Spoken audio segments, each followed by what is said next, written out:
Picture a bustling theater the size of a watermelon, where every actor is a neuron and every rehearsal is a repetition. I'm your narrator, perched in a balcony seat with popcorn, watching synapses bow and perform, and occasionally whispering encore at Alex when he brushes his teeth twice without falling asleep. Believe me, the drama here is mostly quiet electrical whispers, with Alex providing the sound effects. Repetition is the director that turns clumsy acting into choreographed movement. It takes awkward first run and makes it automatic, like tying shoes without thinking or scrolling your phone into a trance. I'm gently shaming Alex with love because he treats practice like a hobby and habits like a full-time job. His alarm clock files restraining orders against his snooze button. But seriously, repetition is the brain's primary tool for getting things to feel easier.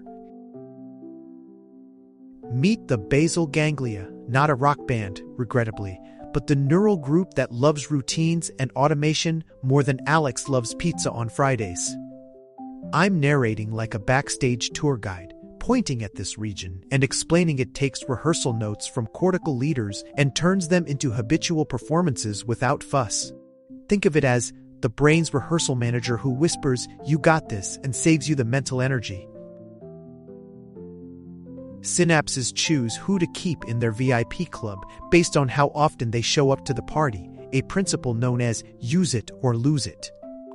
I'm watching Alex trying to convince a synapse named Sam to stay by, repeatedly giving it coffee and praise. And yes, Alex may have anthropomorphized neurons into awkward roommates. The upshot: frequent activation makes connections stronger and faster. Neuroplasticity is the brain sending in a tidy remodeling crew whenever repetition signals, "This belongs here." I'm the overly enthusiastic tour guide pointing out newly painted pathways and occasionally teasing Alex about painting his bedroom with the same energy he uses to practice push-ups. In truth, plasticity is what lets small, consistent changes add up into whole new behavioral rooms. Quick recap: neurons talk, repetition gets a front row seat, the basal ganglia cues automation, and your brain's remodeling crew cements the show. I'm wrapping up the tour, while Alex tries to sneak a handful of mental popcorn, which I'm not endorsing but also find relatable. Now that you're warmed up, be prepared for the science section where I very responsibly nerd out about dopamine and LTP, while Alex models peak confusion.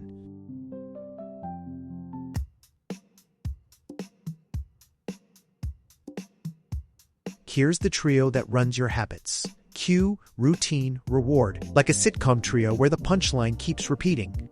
I narrate this with a sly smile because Alex treats the cue like a personal invitation, the routine like a scripted performance, and the reward like he's won an Emmy for consistent behavior. It's simple, elegant, and suspiciously effective. Cues are little environmental nudges, a certain time, a smell, a notification ding, that whisper, "Remember this," to your brain. I'm watching Alex react to a phone buzz like he's been personally summoned by destiny, which in his defense is probably the notification for a sale on socks. The brain notices these cues and primes the habit machinery into action. The routine is the part you're now doing on autopilot: brushing, checking, jogging, doom scrolling, no moral judgment, just observation and a little sass from me. I'm guiding Alex through a slow-motion reenactment of his routine as if it's a ballet, but with sweatpants and a smug smile. The basal ganglia loves this because routines conserve cognitive energy. The trick is shaping routines that serve you, not the other way around. Rewards tell your brain that felt good, remember it. And dopamine often plays the enthusiastic announcer, not always because the thing was huge, but because it predicted something good. I'm watching Alex celebrate a tiny reward like he's just discovered sliced bread again, and I can't tell if he's committed or performative. Regardless, the reward is the yeses that recruits repetition. Dopamine isn't only a pleasure juice, it's more of a learning signal that says, "Attention, this prediction mattered." I'm explaining this to Alex like he's my slightly stubborn intern who insists dopamine means instant euphoria. He nods, conceding only because I threatened to replace his coffee with decaf. The neat part: dopamine biases the brain to keep repeating sequences that lead to predicted rewards. Sometimes loops run for behaviors we don't want. Hello, endless social media spirals, and the brain just keeps playing reruns because the reward prediction lamps keep flickering green. I'm watching Alex get lost in one such loop and offering gentle commentary from the sidelines, alternating between empathy and comedic public service announcements. The solution isn't willpower alone, it's understanding the loop and redesigning it.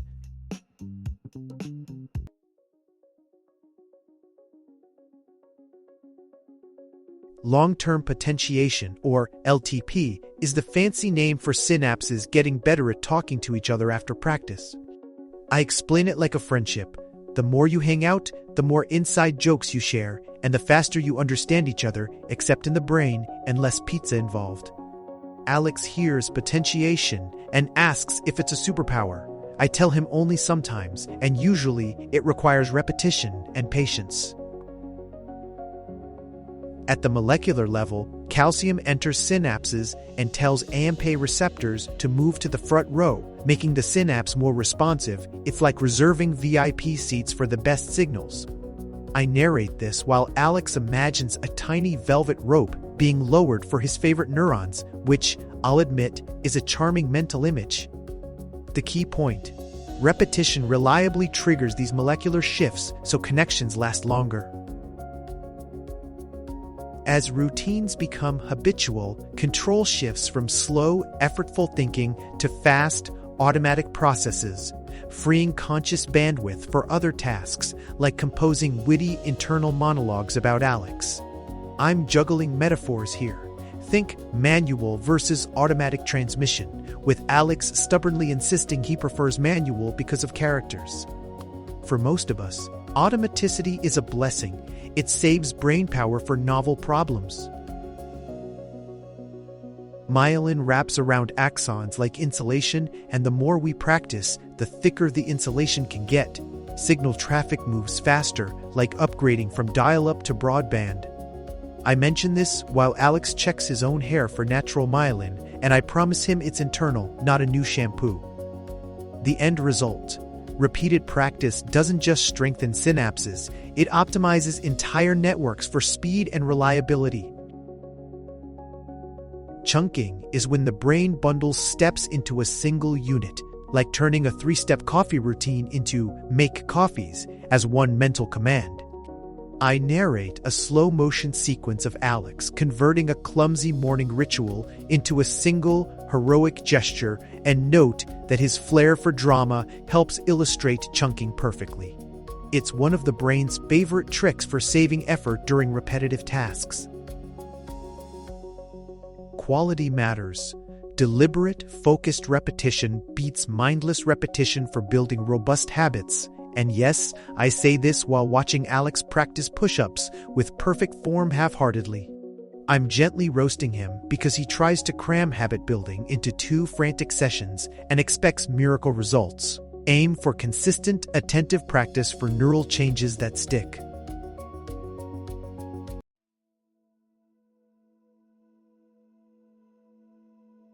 Sleep does more than help you not look like a raccoon. It consolidates learning and translates daytime repetitions into long-term changes. I'm dramatizing this as a night shift crew coming in to tidy up Alex's day, folding loose neuronal wires into neat pathways while he snores like a content cartoon bear. So yes, your bedtime is secret habit strengthening time. During sleep, the brain replays experiences and reactivates the same circuits, which helps cement new pathways, much like rehearsing the same scene again in an empty theater. I describe this while Alex dreams of a triumphant montage where he never misses a piano practice, dramatic, slightly unrealistic, and undeniably instructive. These replay events are crucial for transferring fragile learning into a stable habit. Spacing practice out over time beats cramming because it gives the brain chances for consolidation between sessions, the classic spaced repetition trick. I point this out to Alex, who insists being intense for one day equals mastery for life. He does not win that argument, but he provides excellent comic timing. Schedule your repeats with gentle gaps to make learning durable.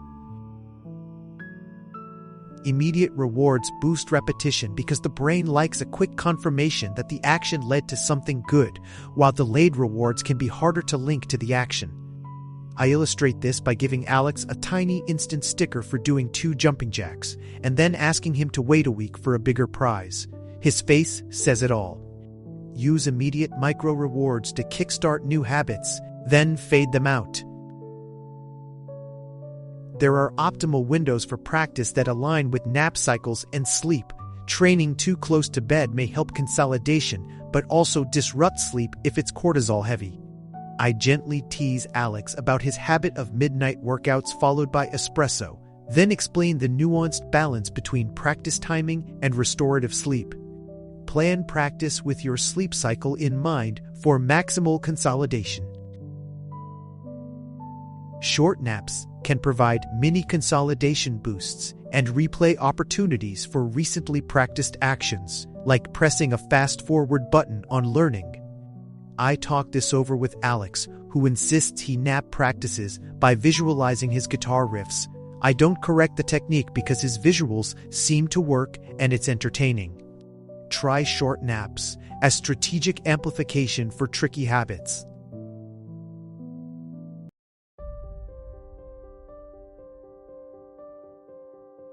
Breaking a habit is like quietly trying to change a theater's script mid-performance while the actors keep following the lines they've rehearsed for years. I narrate Alex's attempts to stop snacking between meals and observe how his basal ganglia keeps handing him cue cards labeled snack. It's hard because the brain favors efficiency and repetition, not because you lack character. Change the cue and you change the chain. Make the cue harder to encounter or swap it for something neutral. I coach Alex through hiding chips in more distant cupboards and replacing the phone buzz with a calming chime, which he initially treats like a spy mission and then like a small victory parade. Altering cues is an often underrated lever for change. Instead of trying to erase a routine, swap it for one that serves a similar reward, like replacing a sugar hit with a brisk walk that gives a dopamine nudge. I suggest this to Alex, who tries swapping his post-lunch cookie for a 5-minute dance break. His neighbors may not thank us, but his brain does. Small substitutions often succeed where bands fail. Implementation intentions are if-then plans that map out responses to cues, basically scripting your automatic lines in advance. I help Alex craft one. If the phone dings between meals, then I'll breathe for 30 seconds, and he practices it like a stage cue. Making a concrete plan reduces decision friction and helps override default routines.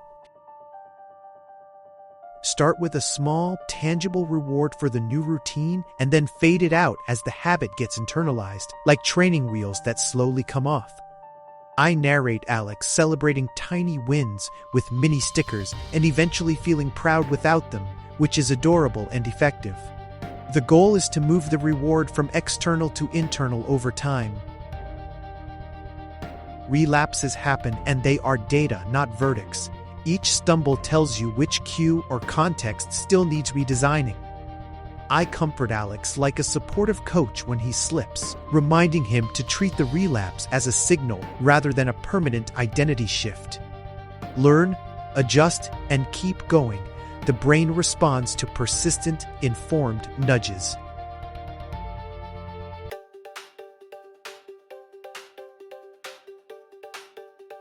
Begin with minuscule changes. You want your brain to say, "That's easy," so it can practice the movement and get a win. I tell Alex to start with 1 push-up instead of 30. He scoffs, then does 1, and then does 3 because momentum is comically persuasive. Tiny starts lower friction and build consistency. That's the whole trick. Habit stacking is attaching a new habit to an existing one. Like, after I brush my teeth, I'll do one plank, leveraging established cues. I watch Alex attach a meditation minute to his coffee ritual and pretend it's wild innovation while secretly being proud of his practicality. This method piggybacks on cues your brain already respects. Make the right behaviors the obvious, easy option by arranging your environment. Put fruits on the counter, hide the chips in caverns. I narrate as Alex rearranges his kitchen like a suspiciously efficient stage manager, labeling jars and dramatically relocating snacks to a no-fly zone. The fewer decisions needed, the more likely the habit forms. Bundling a habit with something enjoyable makes repetition less painful. Listen to a favorite podcast while jogging, for instance. I encourage Alex to pair chores with tunes, and he invents goofy dances that he insists are multi-purpose cardio. I do not correct him. Lower friction and higher attractiveness increase the odds your brain will rehearse the behavior. Tracking gives feedback and motivation, but keep it simple and positive. Check marks beat guilt trips every time. I give Alex a habit tracker, and he treats it like a collectible sticker album, which is exactly the right energy. Celebrate small wins to keep repetition going until it becomes self-sustaining. Link habits to your identity. I am someone who runs rather than I run once, because identity-based habits recruit deeper motivation. I nudge Alex to say, I'm a reader before he picks up a single page, and he does it with comic solemnity as if knighting himself. Over time, identity and behavior align, and repetition reinforces not just action, but self-concept.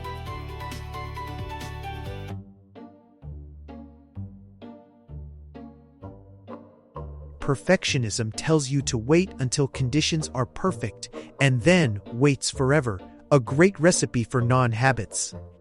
I point this out while Alex polishes his ideal routine checklist into a microscopic shrine and then procrastinates. It's adorably tragic. Aim for good enough and allow quirks, because repetition values consistency more than flawless form. Ramping up intensity too quickly leads to burnout. Slow increments win the long game.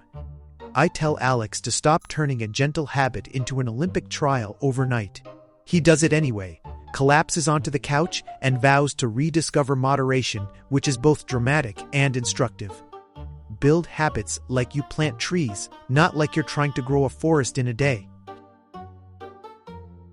Who you're around matters. Social cues can reinforce or erode habits, so choose company that nudges you toward your goals. I narrate Alex joining a friend group that celebrates morning runs, and then suddenly he's a morning person by osmosis. His smugness is earned. Use social leverage. Companionship and accountability are powerful habit accelerants. Habits tied to specific contexts can fail when you change settings, like traveling, and suddenly your routine ghosts you. I have Alex try to meditate in an airport and fail spectacularly, then learn to generalize by developing portable cues that travel with him. Train habits in varied contexts so they survive life's plot twists. Willpower is a finite resource. Don't bank your habit on heroic feats of self-control every day. I remind Alex that willpower fades, and he nods dramatically, having once tried to muscle through a month of 5 a.m. workouts, and now regards his alarm clock with cautious respect. Design systems that reduce reliance on willpower. When you slip, make getting back to the habit as frictionless as possible. Plan a simple restart cue and avoid all-or-nothing thinking. I tell Alex to have a 5-minute fallback routine after a relapse, and he prepares it with ceremonious vigor, which works better than I expected. Build a short bridge back to routine to keep momentum alive.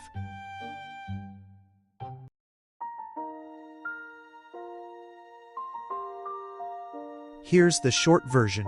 Repetition sculpts circuits, Rewards reinforce, sleep consolidates, and environment plus identity steer outcomes, practiced deliberately and kindly. I'm summarizing like the world's wittiest cliff notes, while Alex types furiously as if preparing a tweet-sized manifesto about habit mastery. Keep these pillars in mind and you can design habits that last.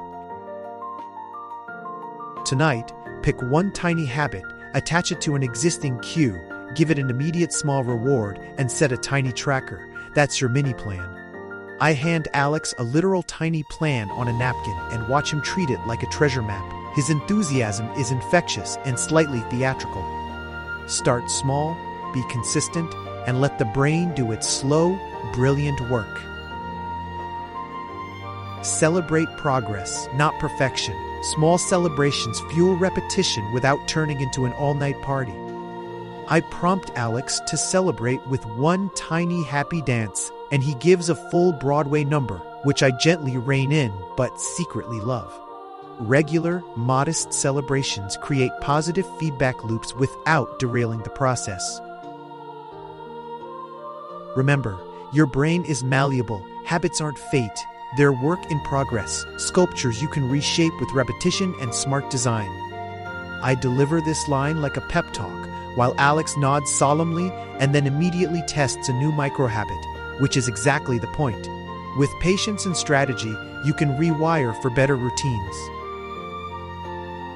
Habits are less about perfect mornings and more about showing up again and again with curiosity and grace, and maybe a touch of humor when Alex inevitably loses one sock. I'm signing off with gentle encouragement and a promise to continue poking fun at Alex's theatrics because he makes this science more fun. Go build something small today and let repetition do the rest. If you liked this guided tour through your brain's rehearsal hall, try one tiny habit tonight and tell me about it, or tell Alex he loves applause. I'm nudging you gently to comment one micro habit you want to try and to subscribe if you enjoy watching mild neural hijinks explained with wit. Now go forth, repeat kindly, and be excellent to your neurons.